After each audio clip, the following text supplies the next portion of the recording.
Hello दोस्तों, कैसे हैं आप सब। उम्मीद है कि आप सब अच्छे स्वस्थ और मस्त होंगे और आप सबकी एसएससी जीडी की तैयारी बेहतरीन चल रही होगी। आज के इस वीडियो में दोस्तों हम पढ़ेंगे एसएससी में पूछे गए समान अध्ययन के सभी महत्वपूर्ण प्रश्नों को डिस्कस करेंगे। ये सभी प्रश्न दोस्तों हम किरण पब्लिकेशन बुक से लिए हैं। जैसा कि देख लीजिएगा, ये बुक जो है ये समान अध्ययन का chapter wise and topic wise है, सॉल्व पेपर है, जो कि 1997 से अब तक जितना भी प्रश्न पूछा गया है समान अध्ययन के, उसको जो है इस बुक में जो है समाहित किया गया है। लगभग दोस्तों 14,000 ऑब्जेक्टिव क्वेश्चन है, जो कि इसमें एसएससी द्वारा आयोजित विभिन्न स्नातक स्तर, सीपीओ हो गया, कांस्टेबल हो गया, 10+2 हो गया, स्टेनोग्राफर या एमटीएस हो गया या एसएससी जीडी आदि सभी परीक्षाओं में पूछे गए सही प्रश्नों का संकलन जो है दोस्तों इसमें व्याख्या सहित उत्तर दिया गया है। तो दोस्तों आज की इस पहली वीडियो में हम पढ़ेंगे, हम दोस्तों पढ़ेंगे यहाँ पे भारतीय इतिहास से प्राचीन भारत का इतिहास। प्राचीन भारत के इतिहास में दोस्तों यहाँ पे 5 प्रकार के टाइप का डिस्कस किया गया है। तो पहली वीडियो में दोस्तों हम टाइप फर्स्ट से प्रश्नों को डिस्कस करेंगे। तो दोस्तों टाइप फर्स्ट में कौन कौन से प्रश्न आएंगे, जैसे प्राचीन भारत के इतिहास के स्रोत, प्रागैतिहासिक काल, सिंधु सभ्यता, वैदिक सभ्यता से पूछे गए सभी प्रश्नों को इस वीडियो में हम डिस्कस करेंगे। तो दोस्तों वीडियो को बिना स्किप किए अंत तक जरूर देखिएगा। चलिए शुरुआत करते हैं यहाँ पे पहले प्रश्न से। टाइप फर्स्ट का पहला प्रश्न है दोस्तों, पुरालेख विद्या का अभिप्राय क्या है। पुरालेख विद्या का अभिप्राय होता है शिलालेखों का अध्ययन। अगला प्रश्न है, सिंधु घाटी सभ्यता की मुख्य विशेषता क्या थी। सिंधु घाटी सभ्यता की मुख्य विशेषता व्यवस्थित शहरी जीवन था। अगला प्रश्न देखते हैं दोस्तों, देवी माता की पूजा किससे संबंधित थी। देवी माता की पूजा जो है सिंधु घाटी सभ्यता के साथ संबंधित थी। प्रश्न नंबर चौथा है, मोहनजोदड़ो में सबसे बड़ा भवन कौन सा है। मोहनजोदड़ो में सबसे बड़ा भवन धान्यागार है। प्रश्न नंबर पाँचवा है, निम्नलिखित विद्वानों में से हड़प्पा सभ्यता का सबसे पहले खोजकर्ता कौन था। दयाराम साहनी थे। अगला प्रश्न देखते हैं दोस्तों, किस स्थान पर हड़प्पन समय के रथ की एक प्रतिमा प्राप्त हुई है। दैमाबाद में। दैमाबाद में रथ की एक प्रतिमा प्राप्त हुई थी। किस जिले में मोहनजोदड़ो स्थित है। लरकाना जिले में मोहनजोदड़ो स्थित है। प्रश्न नंबर आठवां है, भारतीय शासन के प्रतीक ये शब्द सत्यमेव जयते निम्नलिखित किस ग्रंथ से लिया गया है। उपनिषद से लिया गया है, मुंडक उपनिषद जिसे कहते हैं। अगला प्रश्न दोस्तों, भारत में वर्ण व्यवस्था किस लिए बनाई गई थी। भारत में वर्ण व्यवस्था व्यावसायिक श्रम विभाजन के लिए बनाया गया था। अगला प्रश्न है, भारतीय संगीत का उद्गम किसमें खोजा जा सकता है। भारतीय संगीत का उद्गम सामवेद की संहिता में खोजा जा सकता है। प्रश्न नंबर 11 है दोस्तों, आरंभिक वैदिक काल में वर्ण व्यवस्था आधारित थी। आरंभिक वैदिक काल में वर्ण व्यवस्था आधारित थी व्यवसाय पर। निम्नलिखित में से ऋग्वेद काल में किसकी जानकारी नहीं थी। ऋग्वेद काल के दौरान किसकी जानकारी नहीं थी। वर्ण व्यवस्था या जात की जानकारी नहीं थी। प्रश्न नंबर 13 है, निम्नलिखित में से कौन सा अन्न मनुष्य द्वारा सबसे पहले प्रयोग में होने वाला था। जौ, जिसे यव भी कहा जाता है। प्रश्न नंबर 14 है, यज्ञ सूत्र निम्न में से किस वेद में है। यज्ञ सूत्र जो है यजुर्वेद में है। अगला प्रश्न है, जुरासिक काल का माना गया पूरी तरह तैयार वृक्षीय फासिल कहाँ पाया गया था। छत्तीसगढ़ में। सिंधु घाटी सभ्यता की लीप कौन सी है। सिंधु घाटी सभ्यता की लीप अज्ञात है। अगला प्रश्न दोस्तों, निम्नलिखित में से कौन सी जनजातीय सभा सामान्य रूप से जनजातीय सरदार या मुखिया के चुनाव में शामिल होती थी। समिति। समिति इसका सही उत्तर हो जाएगा। अगला प्रश्न है, उपनिषद शब्द का शाब्दिक रूप से क्या अर्थ होता है। उपनिषद शब्द का शाब्दिक रूप से अर्थ होता है पास बैठना होता है। अगला प्रश्न है, आर्यन जनजातियों की प्राचीनतम बस्ती कहाँ है। संध सप्त सिंधु में है।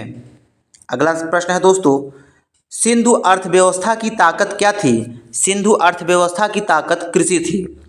प्रश्न नंबर 21 है, महाभारत का प्रारंभिक नाम क्या था। महाभारत का प्रारंभिक नाम जय संहिता था।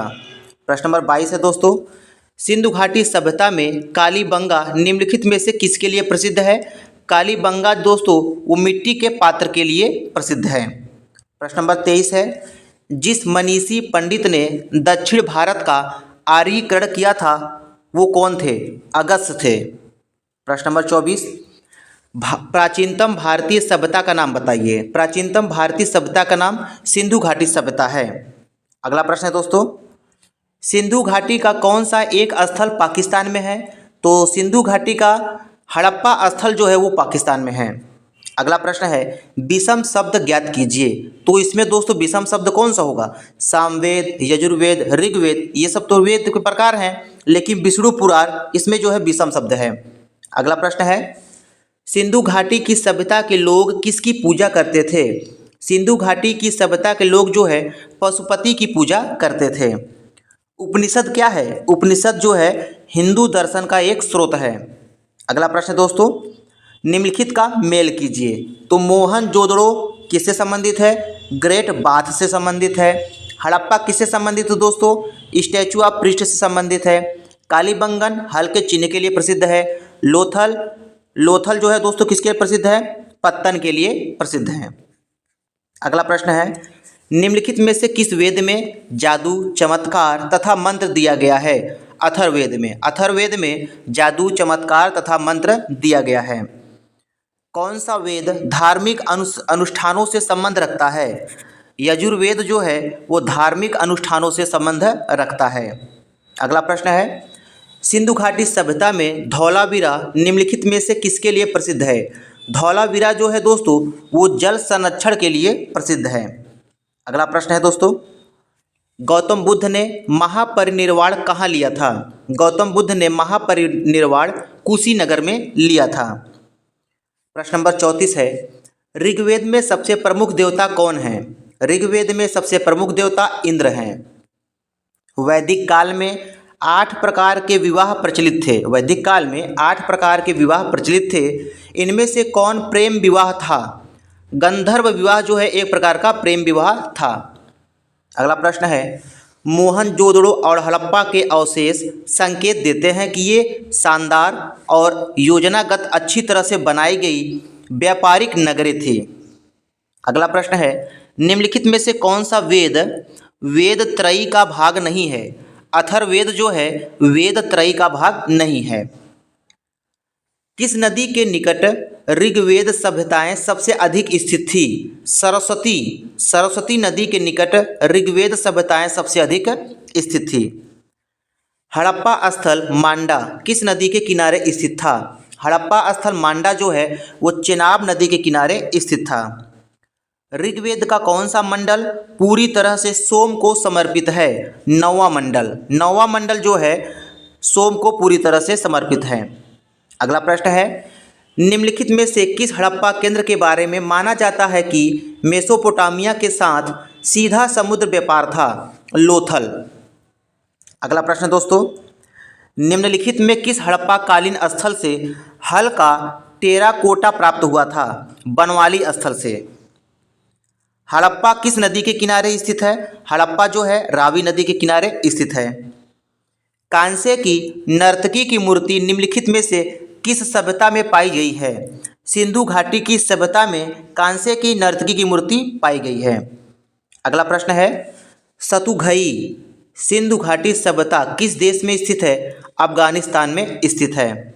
अगला प्रश्न दोस्तों, मोहनजोदड़ो का स्थानीय नाम क्या है? मोहनजोदड़ो का स्थानीय नाम मृतकों का टीला होता है, जिसे माउंट ऑफ डेड भी कहा जाता है। अगला प्रश्न है, निम्नलिखित में कौन सी धातु हड़प्पन सभ्यता में नहीं पाई गई थी? लोहा धातु जो है हड़प्पन सभ्यता में नहीं पाई गई थी। अगला प्रश्न है, निम्नलिखित में से कौन सा वेद जो है प्राचीनतम है? ऋग्वेद जो है वो प्राचीनतम वेद है। नेक्स्ट प्रश्न दोस्तों वेरी इंपॉर्टेंट है, भीमबेटका जो है किसके लिए प्रसिद्ध है? गुफा शैल चित्र के लिए प्रसिद्ध है। अगला प्रश्न दोस्तों, निम्न में से किस हड़प्पा कालीन स्थल से एक युग्म समाधान मिला था? लोथल हड़प्पा कालीन स्थल से एक युग्म समाधान मिला था। सिंधु घाटी 4 बड़ी प्राचीन शहरी सभ्यताओं का गृह था। निम्नलिखित में से कौन सा उनमें से एक नहीं है? रूस जो है उनमें से एक नहीं है। अगला प्रश्न है, जॉर्वे कल्चर एक चालकोलिथिक पुरातात्विक स्थल था जो वर्तमान समय में निम्नलिखित में से किस भारतीय राज्य में स्थित है। यह दोस्तों महाराष्ट्र में स्थित है। अगला प्रश्न है, निम्नलिखित में सिंधु घाटी सभ्यता का एक बंदरगाह शहर कौन सा था। लोथल। लोथल जो है एक बंदरगाह शहर था। बुर्जहोम नवपाषाण युगीन स्थल जो है कहाँ स्थित है। बुर्जहोम नवपाषाण युगीन स्थल जम्मू और कश्मीर में स्थित है। निम्नलिखित में से किस हड़प्पा कालीन स्थल से जुताई वाले क्षेत्र के साक्ष्य मिले हैं। तो जुताई वाले क्षेत्र के साक्ष्य मिले हैं दोस्तों कालीबंगा से।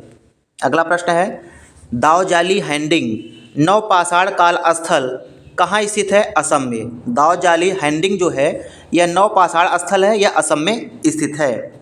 अगला प्रश्न दोस्तों, डैश महाकल्प को स्तनधारियों का महाकल्प के रूप में भी जाना जाता है। इसका सही उत्तर हो जाएगा दोस्तों नूतन जीवी सीनोजोइक जो है महाकल्प को स्तनधारियों का महाकल्प के रूप में भी जाना जाता है। अगला प्रश्न है, निम्नलिखित में किस पुरातात्विक स्थल पर गर्त आवेशों के प्रमाण मिले हैं। बुर्जहोम इसका सही उत्तर हो जाएगा।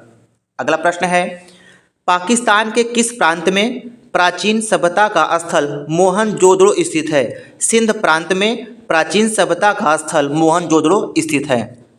अगला प्रश्न दोस्तों, भारत में वैदिक सभ्यता डैश नदी के किनारे विकसित हुई थी। भारत में वैदिक सभ्यता सरस्वती नदी के किनारे विकसित हुई थी।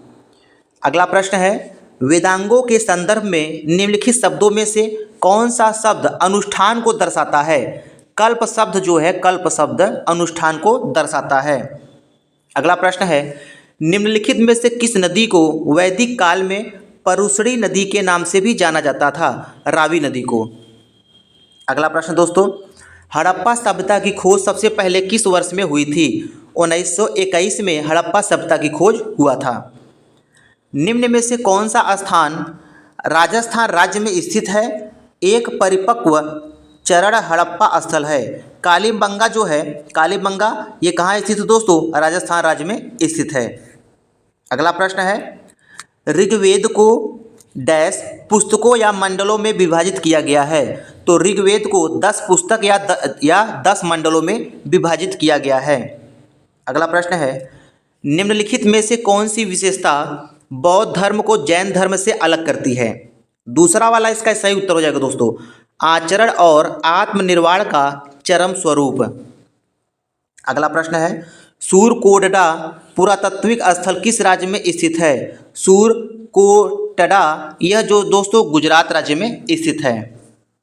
प्रश्न नंबर 68 है, एक व्यक्ति का वैदिक दृष्टिकोण और समाज से उसका संबंध जीवन के 4 उद्देश्यों से निर्धारित होता है। निम्न में से कौन सा इन उद्देश्यों में से एक नहीं है। सिद्धि जो है इसका सही उत्तर हो जाएगा। प्रश्न नंबर 69 है, वैदिक ऋचाओं के मुख्य संग्रह को क्या कहा जाता है। वैदिक ऋचाओं के मुख्य संग्रह को संहिता कहा जाता है। अगला प्रश्न है, ऋग्वेद में ऋषि विश्वामित्र और देवी के रूप में पूजी जाने वाली 2 नदियों के बीच संवाद के रूप में एक भजन है। ये कौन सी नदियां हैं। ब्यास और सतलज नदियां हैं। अगला प्रश्न है, सेल्ट एक नवपाषाण कालीन क्या है। सेल्ट एक नवपाषाण कालीन एक उपकरण है। तो आज की इस वीडियो में दोस्तों इतना ही। वीडियो पसंद आया हो तो वीडियो को लाइक शेयर और सब्सक्राइब जरूर कीजिएगा, क्योंकि दोस्तों आपका एक लाइक एक शेयर हमें मोटिवेट करता है नेक्स्ट वीडियो बनाने के लिए। मिलते हैं दोस्तों नेक्स्ट वीडियो में। धन्यवाद।